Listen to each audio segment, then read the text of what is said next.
Welcome to Up to So Good, the podcast that unlocks the secrets of creating a purpose-driven business so we can all make this world a better place. Come join the conversation. Hello and welcome to Up to So Good, the podcast that explores the purpose of business. I'm your host, Lena Menro. Today we'll be talking to Zena Harris. She is the co-founder of the Green Spark Group. This is a group that works within the entertainment industry, trying to encourage sustainability and help the entertainment industry to reduce their carbon footprint. Now, when we talk about the entertainment industry, it's more than just film and TV. That includes festivals and concerts and sporting events. And basically, when these things are left unchecked, they can leave a really negative imprint on our planet.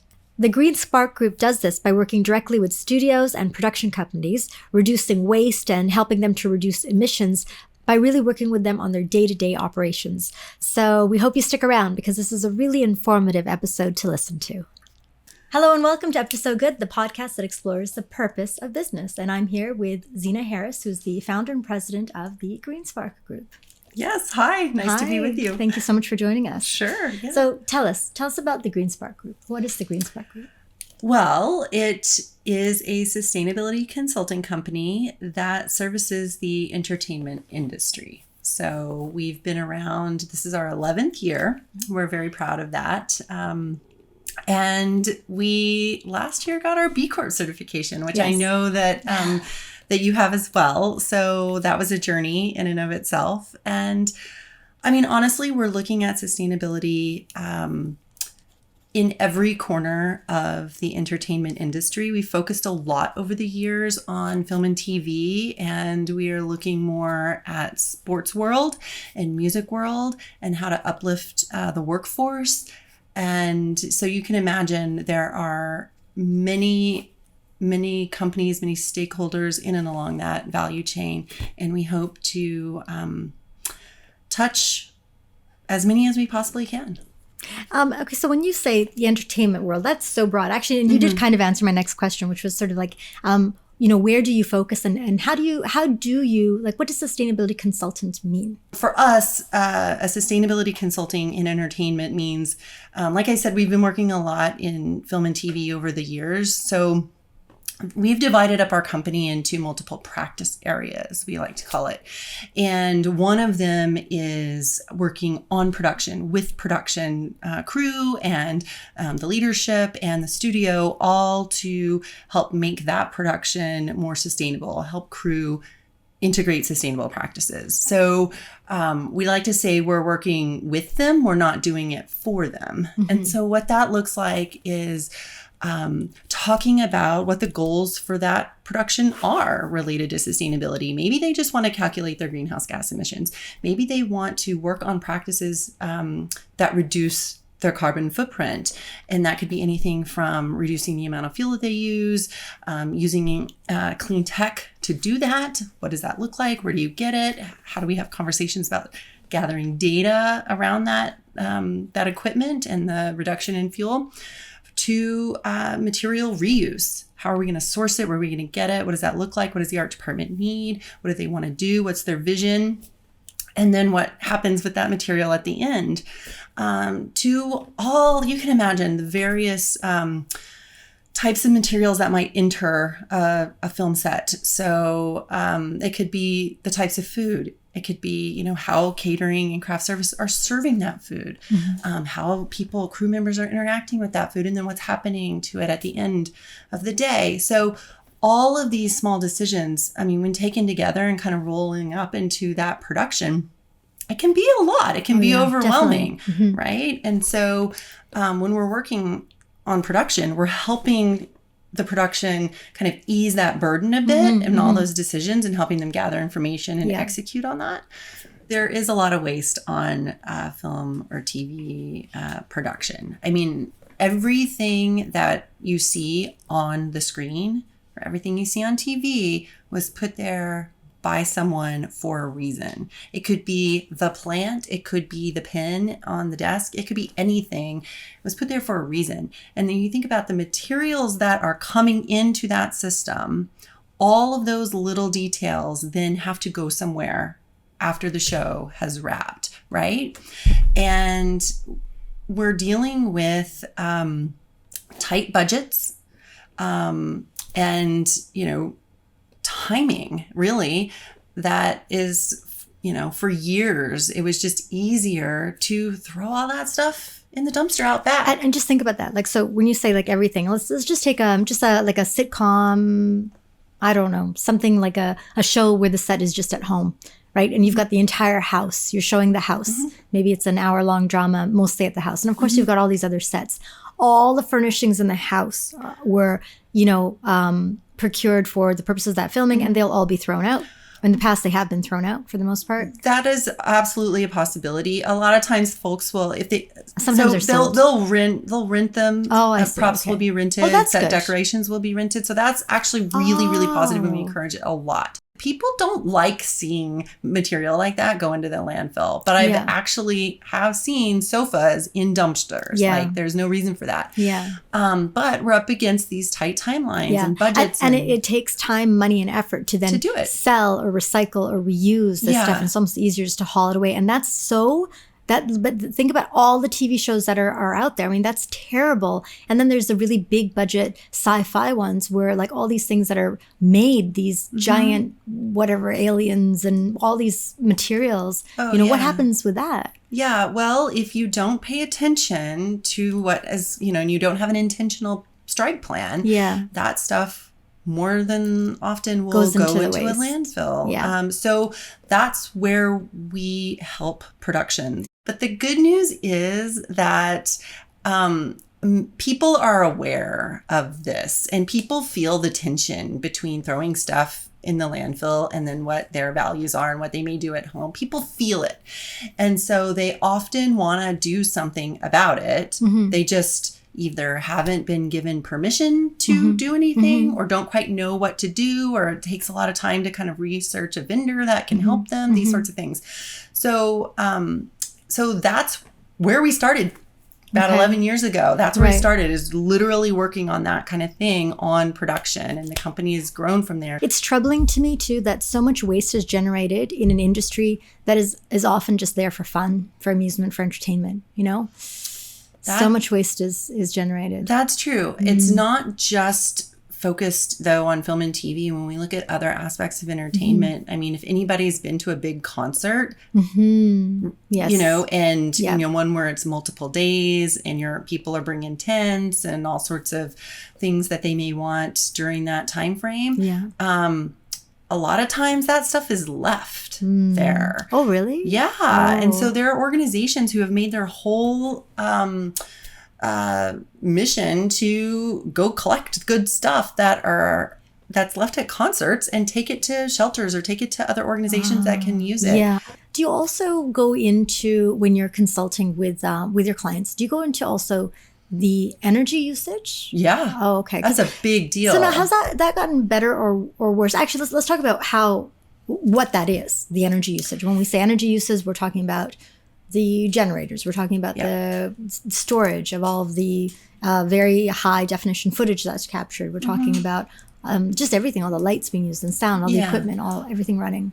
Like a film set needs power, right? Yeah. It needs power. You can get power in multiple ways, right?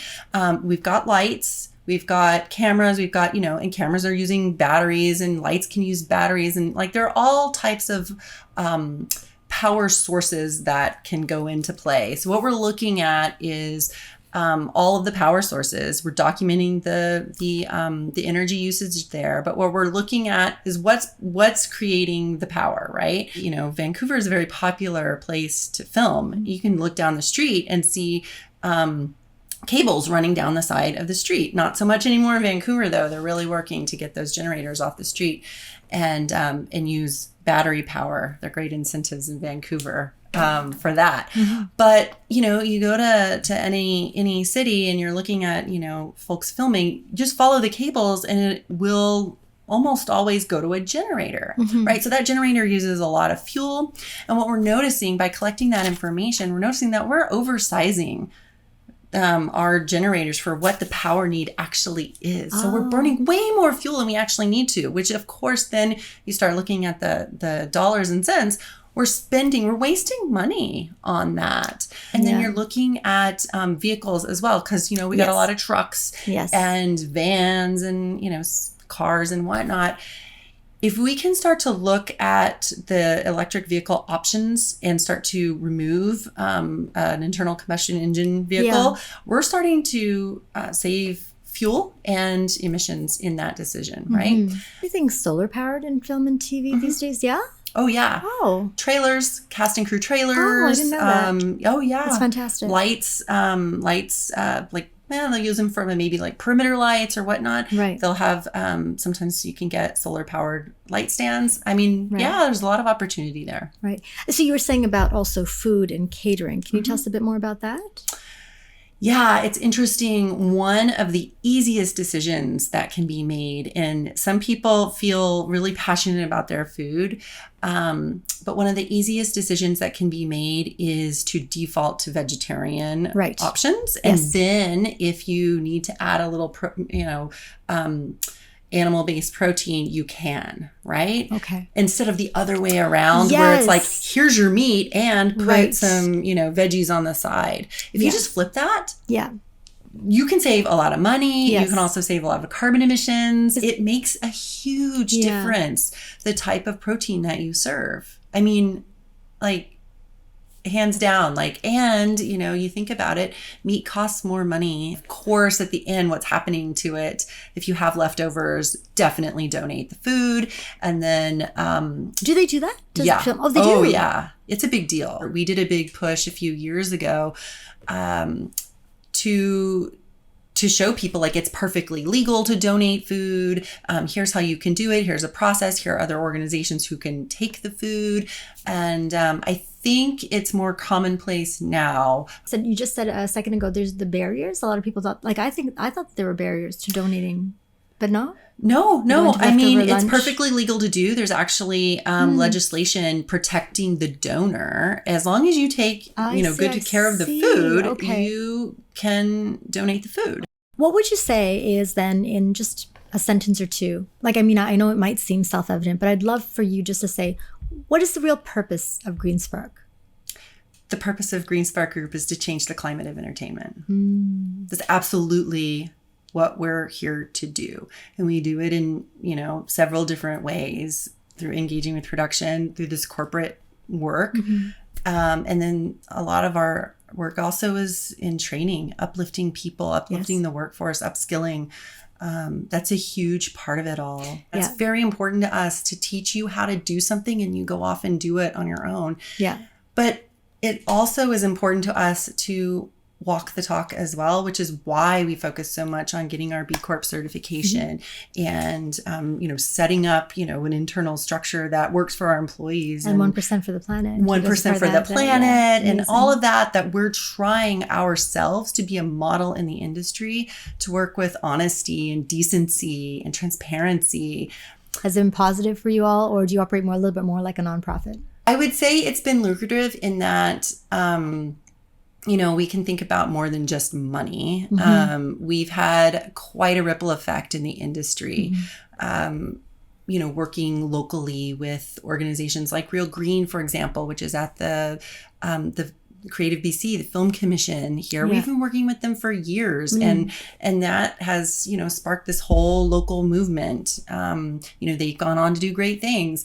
That to me is lucrative, right? That's success. We'd like to not take advantage of people. And so we do charge for our services. Yeah. And I think it's important. One of the things that I run up against a lot is that people just expect sustainability expertise to be free. At the end of the day, if you want to have a thriving company, you also need to think about how to do that in a financially successful way. I think when you're profit driven and you're just profit driven, it looks great on paper for a while, but at the end of the day, I do think that it's unsustainable because a lot of times, from what I can tell, is that when you're only focused on that and you're not focused on kind of the broader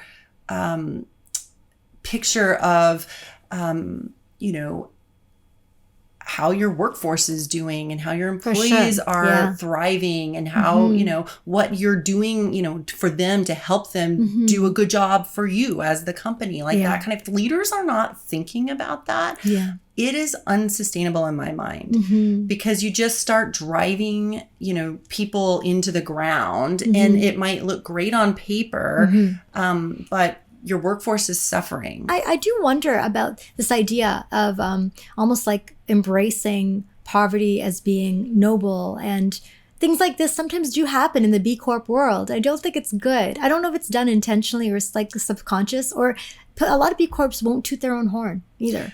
There's this humility piece that keeps them, they're kind of shy, as opposed to just saying, hey, you know what? This is what we do. This is who we are. Let's do business. We've had this conversation internally for a little while. Like, should we, be more forward with how we've helped people or like we've had that internal struggle, right? As Canadians, it seems like this is kind of I think it kind of maybe a sweet part about our culture. We don't go out there and just, in your face, as opposed to maybe some other cultures. So what started you on this path? Because this Green Spark group, the Green Spark group has been here for like 11 years. But what triggered your desire to just say, hey, you know what? This is what I'm going to do now. I'm going to create this beautiful experience. Well, interestingly, it comes from a bit of a nerdy place. I was in graduate school and I was doing a master's in sustainability and environmental management. When I started thinking about sustainability and corporate sustainability and that sort of thing, I would read reports that would come out surveying the C-suite in multiple industries and kind of comparing what industry was doing what and how are they integrating various practices. And the entertainment industry lagged behind biotech and manufacturing and all, many other industries in these surveys that came out, over several years. And I'm like, my gosh, entertainment, like that's one that influences cultures, influences the masses, people look up to people in entertainment, that sort of thing. And I'm like, I didn't really have to drill in. So I focused on entertainment, film and TV in particular for my master's thesis. And that's what started it all. And then, I've talked to folks through that process. And then afterwards, I turned my very long master's thesis into a short white paper and I sent it around to all the studios and people that I had interviewed in that process. And then I went and visited them in LA and I was like, hi, I'm available to work. And, that started your business? That started my business. I was here in Vancouver and noticed, Vancouver's a large film hub. What's going on? And so I started looking around at what was going on and got on a production and we did some great stuff. The crew rallied and, it was a big deal. And the studio was super supportive and that got me thinking like, this is one show in a city that's probably doing 50 at a time right now. This needs to scale. And not only does it need to scale on production, but it needs to scale with industry organizations who are talking to production. It needs to scale with unions and guilds. It needs to scale with the many service providers. So that just launched the company right there. Did you get close to any writers and directors in your work? And are they talking about telling stories about climate change, about even including recycling? Now there's a whole movement of climate storytelling out there. Organizations have sprung up just to focus on that with writers and doing workshops and whatnot. So that's how the industry has evolved over the years.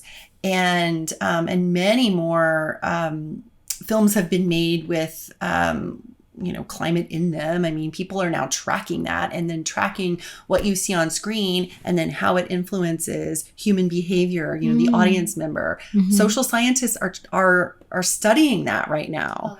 And then there's, there are producers who have embraced this and who want to operate their production, produce in a sustainable way. And they have that's their sort of claim to fame. Some don't even take shows unless they know that the studio is supportive, knows that they're going to have the resources they need to produce it in a certain way. And I'm talking big stuff, not just smaller independent stuff where you've got maybe more control. You don't have a studio kind of hanging over you or whatnot. And they are outwardly saying, this is how I want to work. So you also have a podcast. I do. What's your podcast called? It's called The Tie-In. The Tie-In. And so what do you talk about on your podcast? The whole point of it, and I should say I co-host it with Mark Rabin, who is a local Vancouver, another founder friend of mine, and we've been working together for 10 years. He started Portable Electric, a battery manufacturing company years ago that revolutionized the industry.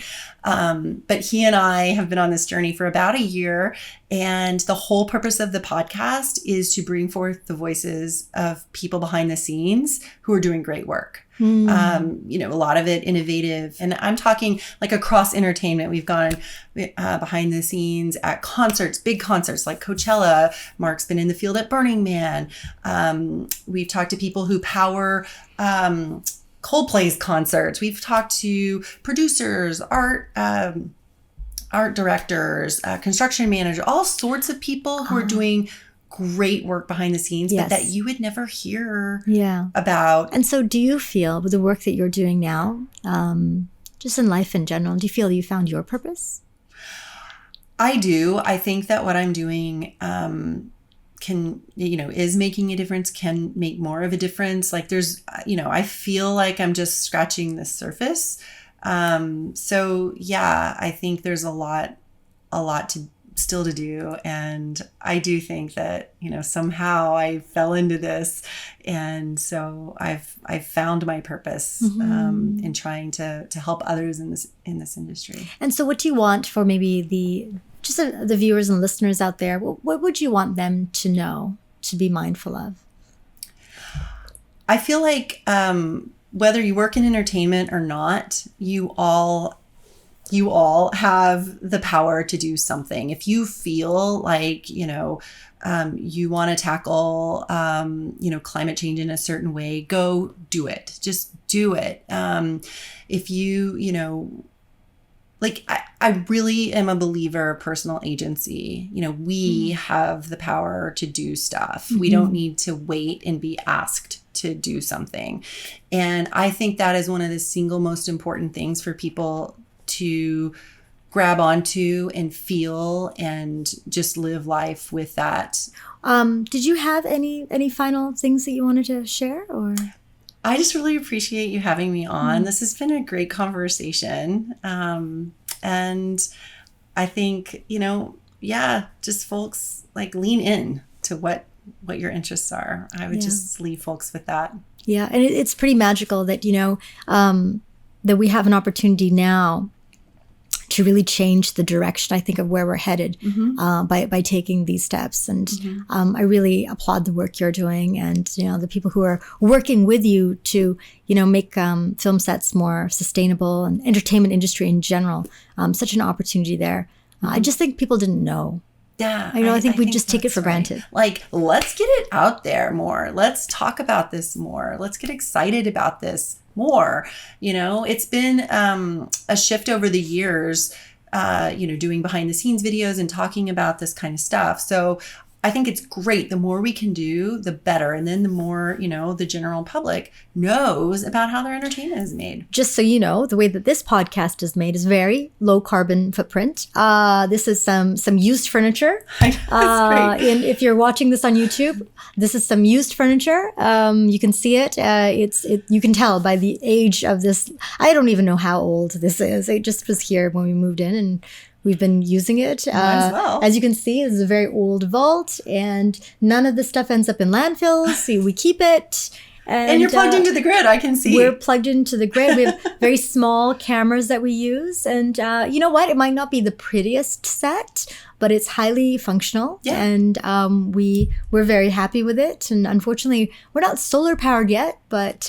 That's okay. In BC, you've got 98% of the electricity is coming from hydropower, which is a lot cleaner than other sources. Just want to say thank you so much for being on our show. And if people want more information, where can they go? They can go to our website, greensparkgroup.com, or we're on several social media platforms, LinkedIn, Instagram, I think Facebook, at Greenspark Group. Beautiful. And again, the name of your podcast. the tie-in. Look at that. Podcast to podcast. That's right. Well, maybe we'll have you on as a guest. How about I'd that? love to be on. That would sure. be cool. Yeah. I don't know if I'm behind any scenes, though. Like That's okay. You're behind the scenes okay. people. Okay. All right. Thanks so much. And thank you, everyone, for joining us today. Well, that's all the time we have for today's show. Thank you so much for joining us. And if you've enjoyed the show, please subscribe, hit the like button, or share an episode. And if you have any feedback, questions, or comments, or show ideas, you can email us directly at hello@allpurpose.io. Thank you once again for joining us. We'll see you next time.